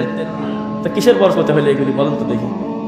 কিছু হয়েছে তা বলতেছে না, মানে যাইতেছে আল্লাহ, মানুষ হিসাবে এসে বেশি আর কি আশা করবো। যাই হোক, এটা কেন করলেন আল্লাহ? সত্য কথা বলার কারণে না মিথ্যা কথা বলে বাজে কথা বলে ধর্ম চালানোর কারণে? সত্য বলার কারণে। এভাবেই আপনার মান বাড়বে। আপনি কোনায় বসে খালি চা খান আর খিলখিল করে কেলান আর বলেন জাকির নাইক ইহুদের দালাল। আপনার এসব পেশালে লোকের কি আসে যায়? কি কত দেখি তাহলে কার সাথে কি? সে সারা পৃথিবীর ইহুদি খ্রিস্টানের হাঁটু কাঁপা দিচ্ছে, আর তুমি খালি চা খাওয়ার কেলাবার কাউ যে উনি তো ইহুদের দালাল। ও তো করতেন পরে, এটা একটা হাসির খোরাক না?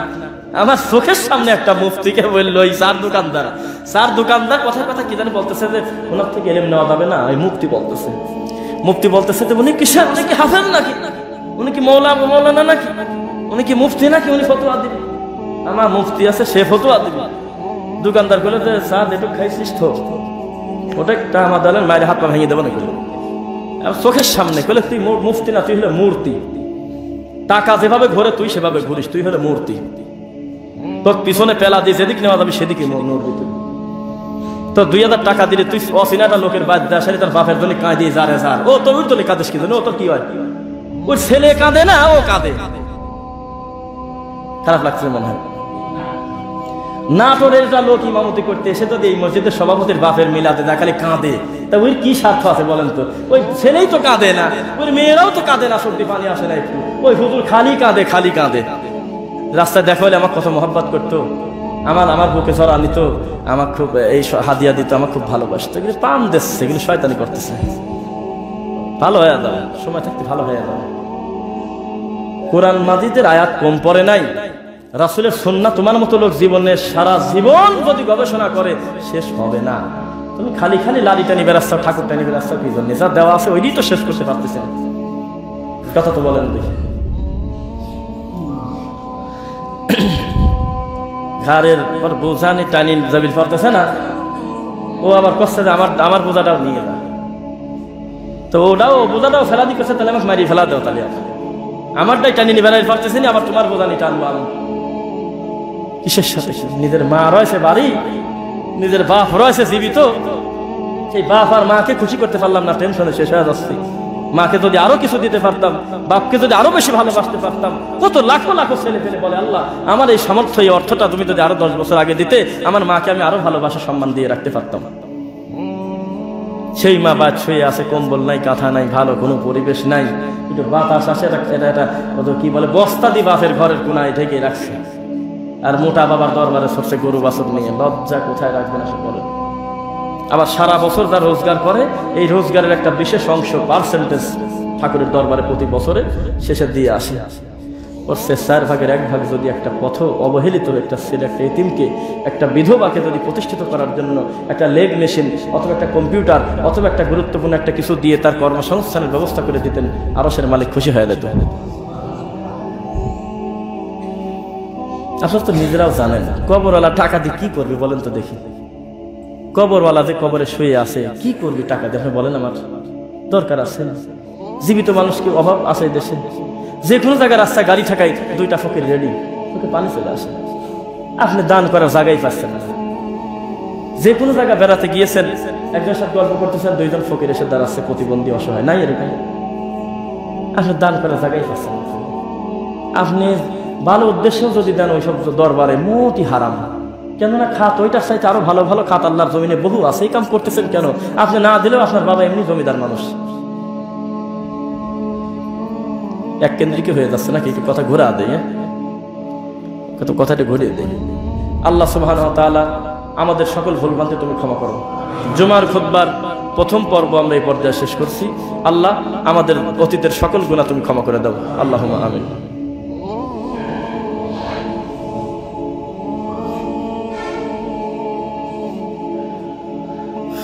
তাড়াতাড়ি শেষ করা মুশকিল, বুঝছেন? আমার বলে দিয়েছে যে আপনি চালাতে থাকেন। আপনাদেরও যা দেখতেছি এক একজন, তাতে আমার মনে হচ্ছে দুইটা কথা আপনারা শুনবেন বলে আশাবাদী ইনশাআল্লাহ। এরকম কমিটি আপনি পাবেন কোন জায়গায়? মানুষের আসি টেনশনে থাকে যে শেষ অমুকটা এটা করে, এটা করুন, সেটা করুন। আমার প্রথমেই বলছে যে আপনি আপনার মতো করে বলতে থাকেন। আলহামদুলিল্লাহ, দোয়া তো ভিতর থেকে এমনিই আসে। আল্লাহ মজনু ভাই সহ, সভাপতি সাহেব সহ দায়িত্বশীল যারা রয়েছেন, আল্লাহর এই ঘরটা প্রতিষ্ঠিত হওয়ার দিন থেকে টাকা দিয়ে, শ্রম দিয়ে, মেধা দিয়ে, বুদ্ধি দিয়ে, ইমাম হয়ে, মুসল্লি হয়ে, মুয়াজ্জিন হয়ে, যে যে খাতে আছে কোরআনের হাফেজের ছাত্ররা সহ, উস্তাদ সহ, আল্লাহ তুমি সকলকে কবুল করো আল্লাহ। এই প্রতিষ্ঠান থেকে অগণিত কোরআনে হাফেজ আলেম হিসেবে তুমি তৈরি করে দাও আল্লাহ। তোমার এই প্রতিষ্ঠানটাকে তুমি সহিহ আকীদার একটা চূড়ান্ত মার্কাজ হিসেবে কবুল করো। ওই আল্লাহ সুবহানাহু ওয়া তাআলা তিনি যদি সমস্যার সমাধান না বোঝেন, মুহাম্মদ সাল্লাল্লাহু আলাইহি ওয়াসাল্লাম যদি সমস্যা সমাধানের রাস্তা না বোঝেন, আর কেউ বোঝে? ওই আপনি বলবেন তারপরে ঠিক হবে তা কিন্তু না। তরিকা বলেন, নকশাবন্দি বলেন, মুজাদ্দিদি বলেন, চিশতি বলেন, সাবরি বলেন, বেরলভি বলেন, রেজভি বলেন, আহলে হাদিস বলেন, হানাফি বলেন, মালিকি বলেন, শাফি বলেন, হাম্বলি বলেন, বাকি গেল কেউ যাই বলেন, একদল অন্য দলের সাথে আমলগত মত পার্থক্য নাই, ঝগড়াঝাটি কম বেশি হয় না? এইবার একটা প্রশ্ন আপনাদের করব, আপনার আর আমার দলীয় কারণে হোক, আমলগত কোনো না কোনো যে ভুল বানতে, আপনার দৃষ্টিতে আমি ভুল, আমার দৃষ্টিতে আপনি ভুল, এই কে ভুল? এইটা সমাধান দেওয়ার জন্য কোরআন আর হাদিস পারে না বাবা পারে? জবাব শেষ। আমি বোঝাতে চাচ্ছি, আমার আর আপনার যে ভুল ভ্রান্তি, বোঝার ভুল টুল ধরে নিলাম যে আপনার দৃষ্টিতে আমার আমলটা ঠিক হচ্ছে না, এইটা সিদ্ধান্ত আপনি দিবেন না রাসূলের সুন্নাহ দেবেন? তো ওই দিক দৌড় পারেন না কেন? তাই তো আমি আর আপনি ভাই ভাই হয়ে যাই। মানে আল্লাহর কোরআন এবং রাসূলের সুন্নাহ হাদিস দিয়ে যদি আমরা আমাদের আমলগুলো যাচাই করি, তাহলে আর সমাধান আলাদা করে করার দরকার নাই, সমাধান অটো হয়ে যাবে না। তাহলে যেই হুজুর সহিহ হাদিসের উপরে আমল করার কারণে, সঠিক আমল করার কারণে একে অন্যকে ফিতনা বা সুহাবি, কাফের মাফের বলে গালাগালি করতেছে, উনি কি বিদ্যা নিয়ে বলতেছে না শয়তানি করে বলতেছে? কেননা ওই হুজুর নিজেও তো কোরআন মাজিদের সকল অর্থ জানে না, রাসূলের সকল আমল লোকটা জানা শেষ হয়ে যায় নাই। তাহলে ও কি করে বুঝলো যে আমার এই মুসল্লি বুকে হাত বাঁধি বড় পাপ করলো? বুঝলো কি করে? ও তো কাবা ঘরের ইমামের সাহেব বেশি বোঝে না নাকি? ও তো ডক্টর জাকির নায়কের সাহেব বেশি বোঝে না? তাহলে ওই লোক কেন বুঝলো যে আমার মসজিদের মধ্যে ওই ছেলেটা হলো বিয়াদ্দবির বাপের বয়সী লোকের সাথে পাওয়া মিলাবিল রায়, পাউডারে ফাঁক করে দাঁড়ানো যায় না? তাহলে ও কি করে বুঝলো যে এই কামটা খারাপ না ভালো? যে বুঝবে তার নাম মুহাম্মদ সাল্লাল্লাহু আলাইহি ওয়াসাল্লাম না? তো সে হাদিস তো মোট পড়ে নাই, তাহলে খালি খালি ও লোকটাকে কেন বেইজ্জত করতেছে, ওহাবি কাফের মাফের বলতেছে, গালিগালাজ করতেছে? তাহলে ও অহংকারে, ওর আত্ম অহংকারে এবং খায়েশে, কি বলে নফসের খাসিয়তে এটা তামাশা করে বলতেছে না? বিদ্যা দিয়ে কথা বলতে হবে, কেননা পৃথিবীতে বিদ্যার চাইতে বড় কোনো অস্ত্র নাই। যে কোনো রাগী মানুষকে থামায় দেওয়া যায় বিদ্যা দিয়ে, যে কোনো মায়ের মুখী মানুষকে মুহূর্তের ভিতরে হাসি মুখ করে দেওয়া যায় মুখের কথা দিয়ে, বিদ্যা দিয়ে দেওয়া যায় কিনা? আর একটা অস্ত্র নিয়ে যান তো দেখি, থামা দেন তো দেখি, পারবেন না? একটা গালির সমাধান আর একটা গালি নয়, একটা গালির কোরবানি আর একটা ভালো কথা দিয়েই করতে হবে, তাই কিনা? সমাজে যে পরিমাণ বিদাতটাকে, বিদাত করনেওয়ালা মানুষদেরকে আমরা সহ্য করি, এর 4 ভাগের 1 ভাগও যদি তারা আমাদের ভাইদেরকে সহ্য করত, আল্লাহর কসম আল্লাহর ঘরে সহিহ আকীদার লোক আরব তৈরি হয়ে যেত। যে পরিমাণ বেদাতি মৌলবীকে আমরা সালাম কালাম দিয়ে আমরা খাওয়াই, ভালোবাসি, মোহাব্বত করি, তার 4 ভাগের 1 ভাগ যদি তারা আমাদের দিনী ভাইদেরকে মোহাব্বত করতো, যে আমলের পার্থক্য বাদ থাক, মুসলমান আসো একসাথে বসি, এই কথা বেদাতি মৌলবী যদি কাছে নিয়ে যদি আমাদের সাথে ভালো ব্যবহার আমাদের দিনী ভাইদের সাথে করতো, প্রতিনিয়ত আল্লাহর দিন বোঝা লোক তৈরি হতো বেশি। হুজুর আগেই সিদ্ধান্ত নেছে, এই ছেলের সাথে যদি আর 2, 4, 5টা ছেলে যোগ হয় তো আমার এই জান আমাদের আর সেদ্ধা দেওয়া হবে না, আমার কলেন লাগবে না। কখন দিন আমার ভুল ধরে, এই টেনশনে ওই গ্রামের মুরব্বী করে ম্যানেজ করতেছে। আরে মুরব্বী মানুষ, সে হলে আলিফ বে তেসে পড়া লোক, ও কি আর অতদিন ধর্ম বোঝে?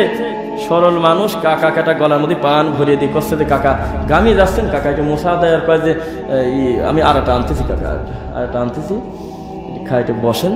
তো করছে যে আমাকে সবটা খুব ডিস্টার্ব করে কাকা, মসজিদে যা আমিন কয় ওটা জোরে করি, আমরা সকল মিলি মোনাজাতে কাঁদি, ছেলেটা খুব মানে বিয়াদ্দ, উঠি চলে যায় বারান্দায়, আমরা বসি ওই কি দিন পরে। তখন কি এত বড় কথা, কেবল পান খাইলে 10 টাকার পান, এখন মানে বিগড়ে দেওয়া যায়, এত দূরত্ব তো ওই বিপক্ষে দেওয়া যায় না, এখন চুন গালে আছে, এখন জর্দা চলতেইছে, এত তাড়াতাড়ি তো উল্টে দেওয়া যায় না। তো বলতেছে যে আমি দেখতেছি ব্যাপারটা, দাঁড়াও দেখবেন তো কাকা, এখনই বললে একটু ভালো হইতো, চলো এখন বাড়ি পর যাই, চলো। ভালো একটা সম্মানী মানুষকে, একটা মুরব্বী মানুষে 2টি পান খাওয়া নজরবন্দি করে এই মৌলবী রেডি করে একটা ভালো ছেলেকে বেইজ্জত করতেছে না, এরকম তার সাথে কিসের তুলনা? সত্যটা মানিয়ে নেবেন না। এখানে অনেক নতুন লোক আছে যারা আমার জীবনের প্রথম ফেজ দেখলো, এই জন্য এই কথাটা বলতেছি। কমন একটা কথা আছে, আজকের থেকে মাত্র 30 বছর আগে যে সমস্ত বাবা আমার বাবা যারা আছে, মুরব্বীরা আছে, এদেরকে এখনই জিজ্ঞাসা করেন যে আপনাদের দেশে বড় বড় হুজুররা পড়াইছিল, তারা কি আলিফ বে তেসে পড়াইছিল না আলিফ বা তাসা পড়াইছিল? বলবেন আলিফ বে তেসে পড়াইছিল, তাই কিনা? অথচ যারা পড়াইছে তারা খুব বড় বড় পীর, পালকিতে চলে আসতো, সেরকম বড় 3 গ্রাম 5 গ্রাম মিলে একটা মৌলবী, তাই কিনা? অথচ এই মুরব্বীর নাতি কিন্তু পরে আলিফ বা তা সা পাতলা জিম শক্ত হা এইভাবে। তাহলে আপনার দৃষ্টিতে আপনার মতো আমল আমি হুবহু না করার কারণে, আপনার নামাই তো আমি ছাড়ি দেওয়ার কারণে, আপনার ইন্ন অধ্যাত্ম আমি না পড়ার কারণে, আপনার মাটি দুয়ার দোয়া মিনহা খলাকনাকুম না পড়ার কারণে, সম্মিলিত মোনাজাত মিনিটে মিনিটে না করার কারণে, কুলখানি খয়রাতের দাওয়াতে না যাওয়ার কারণে যদি আমি এত পাপী হই, তাহলে যেই পাপের কারণে আমি পাপী, এর চেয়ে বড় পাপী তো আপনার ছেলে। আপনার লাঠি দিয়ে ছেলে বাড়ি মারিয়ে দেন, বলেন আমার এত বড় বড় আব্বা হুজুররা বেতেছে পড়াইছে, তুমি 2 দিনের ছেলে মক্তবে যায় বাত আসা আমার বেতেছে বদলা দিছাও, তোমার বেতেছে পরেই কবরে দেওয়া লাগবে, বলেন তো দেখি। কথা তো বলেন না। আপনার সাথে আমার যদি না মেলে, এই জন্য যদি আমি খারাপই হই, তাহলে আপনার ঘরেই তো না মিলালো গাদি আছে না? কোরআন মাজিদ শিক্ষা করা একটা ফরজ কাম না? এই ফরজ কামই তো আপনার সাথে মিলতেছে না। আপনি পড়ছেন বেতেছে, আপনার ছেলে পড়তেছে হলে বাত আসা, তার মানে আপনি নিজেও জানেন ছেলেরটাই সঠিক। আমি যে সময় ছিল ওই সময়ের জন্য আমারটা ঠিক ছিল, ওই সময় তো আমাদের কাছে ওই বিদ্যা পৌঁছে নাই। এখন বিভিন্ন গ্রামার দিয়ে, সুন্দর মদ মাখরাজ দিয়ে সুন্দরভাবে আমাদের ছেলেরা পরবর্তীতে জানতেছে। তাহলে আপনার ওই ব্রেন দিয়ে যদি বিচার করেন, তাহলে হাফিজিয়া মাদ্রাসার যে কোনো একটা ছেলে কোরআন পড়বে, আর আমি বাদে বা 2-4 জন হাফেজ বাদে একটা লোক এখানে নাই ওই ছেলেদের সাথে কোরআন মাজিদ সুন্দর করে পড়ে পারেন? আছে কেউ এখানে? প্রত্যেক যে কোনো একটা ছেলেকে ডাক দিয়ে এখানে দাঁড়া করা দেন, এত সুন্দর মিষ্টি করে কোরআন তেলাওয়াত করবেনি, কারোর সাথে মিশবে না, কেউ পারবেন না। তাহলে কি না মিশাটা কি খারাপ জিনিস না? সময়ে সময়ে আমার বুঝের বাইরেও ভালো হতে পারে, ব্যাপার আছে। মন নরম করাই বড় কথা না, বললেই বলে যে অনেকে একটু জাহান্নামের কথা মনে করে, তাই তো লাভসাপ দেয়। অনেকে একটু কাদাকাটি চোখে আসে, আল্লাহর কথা মনে পড়ে, বেনামাজি নামাজি হয়, দাড়িয়ালা দাড়িয়ালা হয়, তাই তো সকলে মিলে আমরা যাই। বাধা দেন কি জন্য বলে না? মনে হয় আপনারা বাধা দেন কি জন্য? না গেলে একটু জাহান্নামের কথা মনে পড়ে। আমি বলতেছি কথাটা শোনেন, এই শোনা, চুপ চুপ চুপ। আমি বলতেছি ডান পাশে 1 বালতি গাভীর সেনা, বাম পাশে 1 বালতি টিউবওয়েলে স্বচ্ছ পরিষ্কার পানি রাখেন, রাখার পর 2টাতেই 1 কেজি করে ছিঁড়ে দিয়ে দেন, ভিজবে না মনে হয়? কথা তো বলে না দেখি। নাকি এই গাভীর সেনা হওয়ার কারণে ভিজা বাদ দিবি? পানি ও দ্রব্য জন্য ভিজে যাবে না, ভিজবি না? তো ভিজাটাই কি আসল কথা না কি দিয়ে ভিজালাম ওইটা আসল কথা? বুঝলেন না কথা? আমি অল্প কথায় আমি অনেক কিছু আপনাকে খোরাক দিতে চাচ্ছি। আপনি যদি বলেন যেখানে যাই ওটা বাধা দেন কি জানি, অনেক গেলি জাহান্নামের কথা মনে পড়ে, অনেক গেলি বাবার দিক তাকালে আমার খুব ভালো লাগে, ওখানে গেলি কত উপকার হচ্ছে মানুষের। তা আমি বলবো ভাই রে, ভেজাটা আসল কথা না, মন নরম করা আসল কথা না, কি দিয়ে নরম করতেছি ওইটা হইলো আসল কথা। ইবাদত তোমার সাথে খারেজিরা কম করতো নাকি? কেন যাবে জাহান্নামে বলেন? পণ্ডিতি বেশি করছে, পণ্ডিতি বেশি করা যাবে না। রাসূল সাল্লাল্লাহু আলাইহি ওয়াসাল্লাম যেভাবে বলছিল ওইভাবে বলতে কথা শেষ। আবু বকর রাদিয়াল্লাহু আনহু বলছিল না, যাকাত দিতে আসি শুনলাম যে ওই যাকাত দিতে বলে অস্বীকৃতি জানাচ্ছে। বলো কি তুমি? যাকাত তো দিবেই, যাকাতের গরু আমার কাছে দিতে আসি, গরুর দড়ি ফেরত চাইলে আমি দেবো না। ধানের ওষুধ আবার দিবে না নাকি? ধানের ওষুধ দিয়ে যাবি, ধানের বস্তা ফেরত দেবো না। বস্তা সহ রেখে যাও, সেই বস্তা তো যাকাত না, বস্তার ভিতরে যেটা আছে ওইটা হলো যাকাত। কেন ফেরত দেবো না? আমি মুহাম্মদ সাল্লাল্লাহু আলাইহি ওয়াসাল্লাম বেঁচে থাকতে দেখছি মানুষ যখন গরু নিয়ে আসছে, যাকাতের গরু দই সহ বাজি থেকে চলে গেছে, বস্তা দিয়ে ধান নিয়ে আসছে, বস্তা সহ রেখে গেছে। তুমি 2 দিনে নিয়ম বদলা দিলে আমার দাম দিবেন? আমি কে? আমি মুহাম্মদ সাল্লাল্লাহু আলাইহি ওয়াসাল্লামকে হুবহু অনুসরণ করতে চাই, বস্তা ফেরত চালিয়ে দেবো না। এর নাম হলো হুবহু অনুসরণ করা। আপনার বানানো দরুদের ভিড়ে রাসূলের দেওয়া দরুদ থেকে গেছে, আপনার বানানো দুয়ার ভিড়ে রাসূল সাল্লাল্লাহু আলাইহি ওয়াসাল্লামের মাসনুন দোয়া গেছে ঢেকে, আপনার বানানো ইবাদতের কাছে রাসূল সাল্লাল্লাহু আলাইহি ওয়াসাল্লামের চূড়ান্ত ইবাদত বন্দেগী সুন্নাহ সব ঢেকে গেছে। এই জাতি হলে আপনি আলেম। লাস্টে আমরা একটা কথা বলে এখন শেষ করে দিচ্ছি। ওই গত কয়েকদিন আগে ফেসবুকে দেখবেন যে বহু ইউটিউবার বা বিভিন্ন থাকে, সাক্ষাৎকার নেয় না, বিভিন্ন জিনিসের সাক্ষাৎকার নেয়। এই বিষয়ে কোথায় রাখবেন এই লজ্জা? যারা বলতেছে এগুলো ছোটখাটো ব্যাপার, মানুষ মরিয়ে শেষ হয়ে যাচ্ছে, এরা জিহাদের কথা বলে না, এরা মাঠে যায় না, এই সেই। তাদেরকে একটা কথা বলি, ভাই রে, যে দেশের মানুষ 98% এই কথা জানেই না যে আল্লাহ কোন জায়গা আছে, এই লোকে নিয়ে তুমি যুদ্ধ করবে? হ্যাঁ, ওই মাইক নিয়ে যায় বলতেছে যে কাকা ওই আল্লাহর 99টা নাম আছে, তা আছে মুরব্বী নামাজ পড়ে কিন্তু সেই রকম। তো কাছে আল্লাহর সিফাতে যে কোনো 2টা নাম বলেন, আর রহমান রহিম বলে গেল হয়ে যায়। জানেনি, জানেন। আর একজন সচেতন একটা 40 বছর উপরে বয়স একদম সুন্দর একটা লোককে দেয় বলতেছে আপনার নবীকে, বলতেছে আল্লাহ। লজ্জায় মানে আমার মনে হইল এ কোন দেশে বাস করি, আর এই দেশে বলে বাবার দরকার আছে, এই দেশে মানুষের দরকার ঈমান আকীদা ঠিক করা। লজ্জা কোথায় রাখবেন? বিশ্বাস করে আমার সামনে বলতেছে আমার নবী হলো আল্লাহ, এটা বলতেছে লা ইলাহা ইল্লাল্লাহ, এটার অর্থ কি? বলতেছে আল্লাহ সর্বশক্তিমান। যদি মিথ্যা কথা বলি আপনি এখন ইউটিউবে টান দিবেন, না পেলে আমার খবর করবেন, আমি দেখাতে পারবো, সেভ করা আছে। কি কষ্ট বলেন, কিসের সাথে কি বলতেছে বলেন তো? আল্লাহ কোন জায়গা আছে? ভাই সর কি বলতেছে, নাই কোন জায়গা, কত কিসের সাথে কি? এই লোক ইন্টারভিউ নিতে গিয়ে একজন মুফতি হলে দোকানদারি করতেছে একটা কাজে, তো বলতেছে হুজুর জি ভালো আছেন? আছি। বলতেছে যে আপনি ই করেন, কি পড়াশোনা করছেন? তো বলে কেন, আমি তো দাওরা শেষ করছি বা মুফতি। তো বলতেছে বলেন তো ওযু ভঙ্গের কারণ কয়টি? কয় 7টি। নামাজের ভিতরে বাইরে কয় ফরজ? কয় 13 ফরজ। নামাজ ভঙ্গের কারণ কয়টি? কয় 19টি। তায়াম্মুমের ফরজ কয়টি? এই কয়টি, সব কয়, অসুবিধা নেই। বলেন তো হুজুর ঈমান ভঙ্গের কারণ কয়টি? কয় জানেন মুফতি। অথচ ঈমানের চাইতে দামি সম্পদ এই দুনিয়ায় আছে। আল্লাহ আমার সব চলে দেখে, আমার ঈমানটা ঠিক রাখো আল্লাহ। সারা পৃথিবীর সকল লোক আপনার দুশমন, আপনার খালেক আপনার পক্ষে, মাখলুক বিপক্ষে গেল। সারা মাখলুক আপনাকে সমিয়ে দিয়ে চাঁদে তুলে দিয়েছে, আল্লাহ আপনার খালেক আপনার পর বেদার, আপনার সব গেল। তো বলতেছে ঈমান ভঙ্গের কারণ কয়টি? মুফতি করলাম জানেনি। শুনছেন? দেখে মুখ ভরিয়ে নিয়ে বেচা কেনা করতেছি। অথচ সবচেয়ে আগে জানার দরকার ছিল কোনটা? নাম বলেন একসাথে, ঈমান। তা আমি ওই জায়গায় হাত দিছি। এই যে কথাগুলো বললাম খুব বেশি অপ্রয়োজনীয় মনে হলো আপনাদের।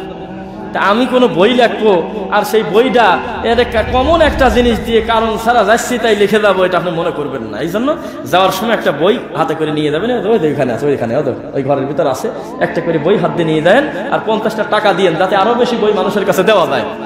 বইটার নাম হলো ঈমান হারানোর ভয়াবহ কারণ।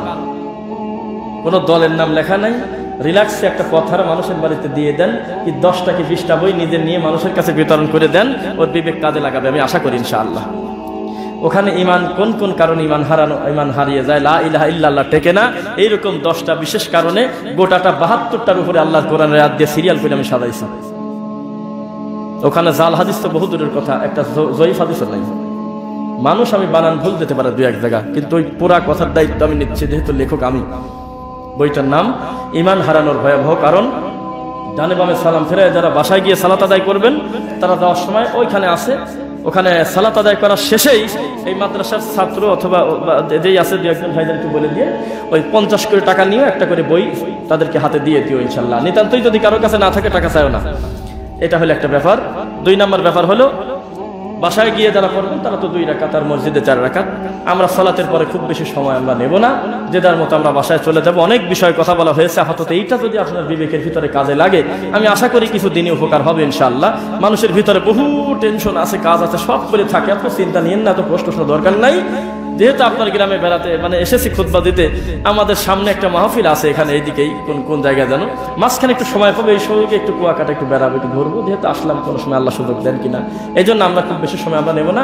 লাস্টে আপনাদের কাছে দোয়া চাই, আপনারা অন্তর থেকে আল্লাহর কাছে দোয়া করবেন, আল্লাহ আমার সকল কর্ম যেন তার দিনের জন্য কবুল করে।